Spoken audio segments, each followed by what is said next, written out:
You have a sense of someone you could be, blocked by the reality and the reflection of the person that you see. In times of trouble, you manage to sneak a peek, but he eludes you once more when danger recedes. Who is this mystery man, you want to know?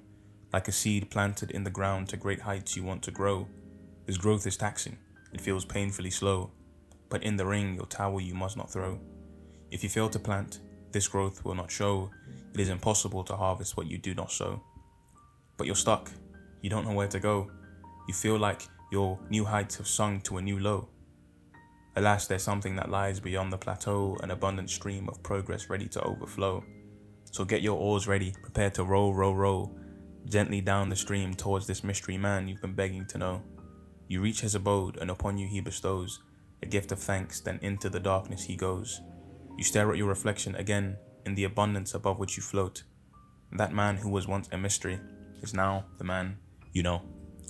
I wrote that poem as a reflection of my mind at the time, because I was thinking that in times of trouble and in times of great pressure and consequence, there is a version of me that peeks his head that is my ideal version, but he only comes out when danger lurks. He only comes out when things are getting serious.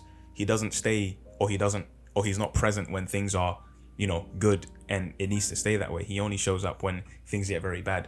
And I don't think that's ideal at all. I think that to be that man that shows up in those times of danger, I need to act like him when there is no danger just yet. And I know we all have that desire to do that. I know there are things that some of us need to do that we haven't done. And today I was thinking about that. I was just walking outside and I thought to myself, David, why haven't you done the things that you know you need to do? And I couldn't come up with any good reason. And even if I came up with a good reason, it wouldn't change the fact that I still needed to get those things done. And I keep asking myself, why don't you just do them? And I don't really know what the answer is, but I know that the answer isn't more information. I know that the answer isn't that I need to learn more, I need to find more knowledge, because the truth is I already have all the knowledge that I need. And there was a time where I didn't have the knowledge, but now I don't have that excuse. And I think sometimes we try to find an excuse of why we haven't done the thing that we're supposed to do. Meanwhile, there isn't any valid excuse. I mean, if it's my first time doing something, of course, there's always a stage where I gather information and I try to learn more about that thing. But there comes a time where you have to do the thing. If you watch a tutorial of how to do something over and over again, at some point you have to do the thing that you're watching the tutorial for. If you don't do the thing that you're watching the tutorial for, watching the tutorial was useless. If I keep watching video after video about editing techniques and storytelling techniques, but yet I don't use any of them, it was a waste of time. Now, there are some things that I'm just intrigued by that I don't need to do, that I would like to do. Those things are different. But when it comes to something that I need to do, it seems that there's always a certain barrier to execution.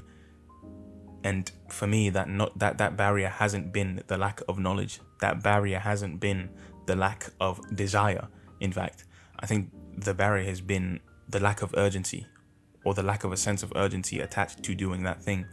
Because if I really believe that what I needed to do was as urgent as my brain thinks it is, I would be doing that thing. So it's not like I'm not willing to do it. It's not like I don't have the desire or even the ability to do it.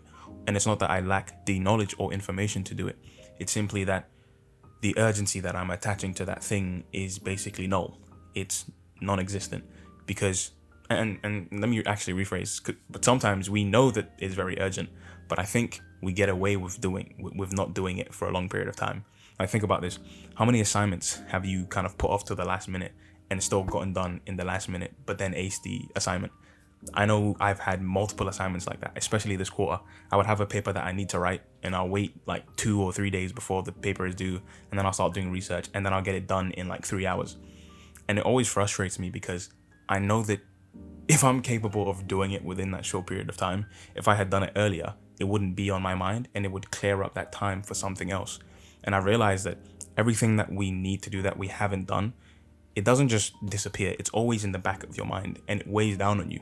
And the thing is, it isn't on its own. It has other things that you're worried about as well. So I have a to-do list on my whiteboard right now, and there's a call I have to get on. There's a tour I have to do for a new place. I have to look for a job. I have to record a YouTube video, which I'm doing right now. And I have to write some scripts for videos I want to make in the future. And the thing is, I can do all of these things in one day. But the problem is that I can do all of these things in one day. It's because I can do all these things in a short period of time that allows me to push these things forward into the future, thinking that the consequences of my inaction won't be present because I can get those things done when I want to get them done. But the problem is that I can't foresee the consequences of my inaction. I can't see into the future and say, if I don't do this by this time, this is going to happen. Because at the end of the day, it's not even just me who suffers the consequences of my own inaction. It's actually other people who might suffer the consequences of my inaction. Because the thing is, I know that when I succeed, the people I love also succeed with me. They also benefit from my success. Therefore, if I fail, the people around me will also suffer because I failed. Now, they may not suffer in the context of their whole lives, but there's something that my success would have brought them by God's grace that they wouldn't get because I simply failed to do what I needed to do.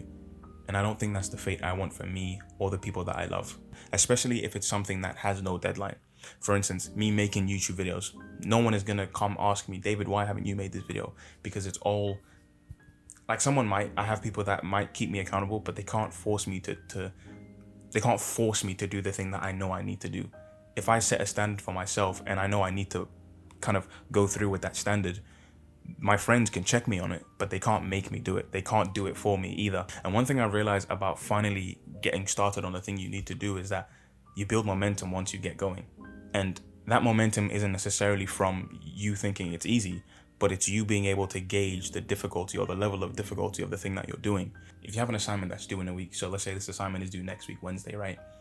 You have 7 days to do this assignment. You haven't even looked at the assignment, but you know that you need to get it done. So in your mind, you don't have a sense of the difficulty of the task that you're assigned to do. And there's a deadline for that task. But the thing is, because you've been able to get away with not doing that thing until the last minute in the past, you think you can do it again.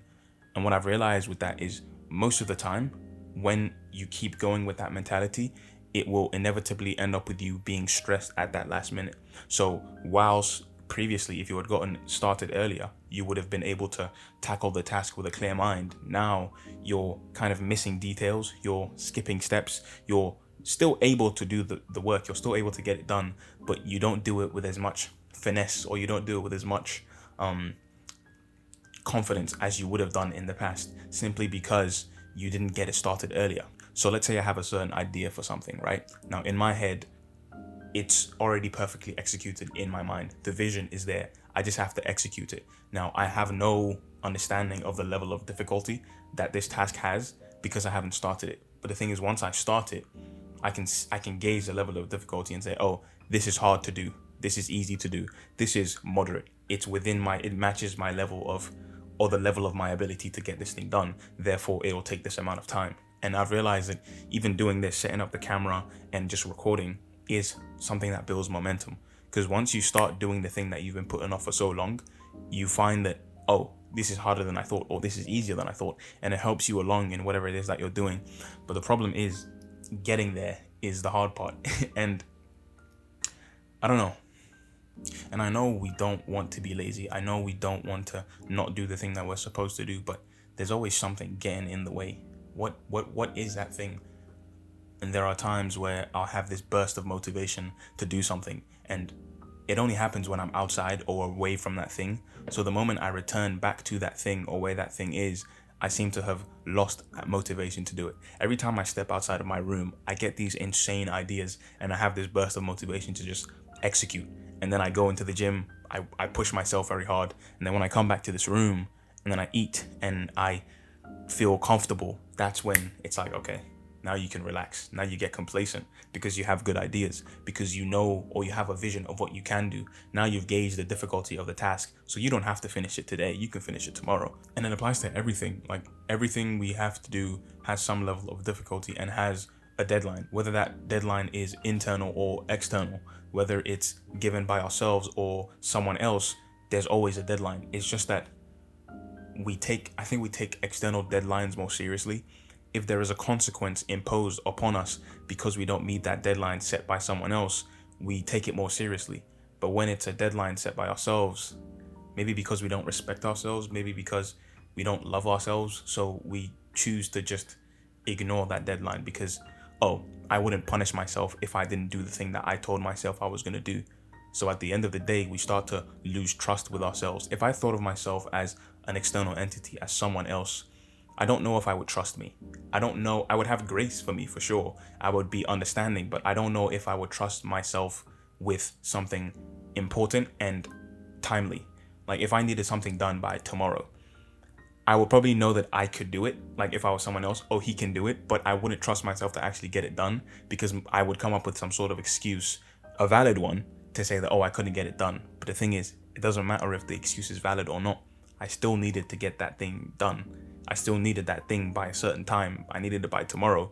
But because I don't take myself seriously and because I don't actually respect myself, I don't do that thing. And it's frustrating.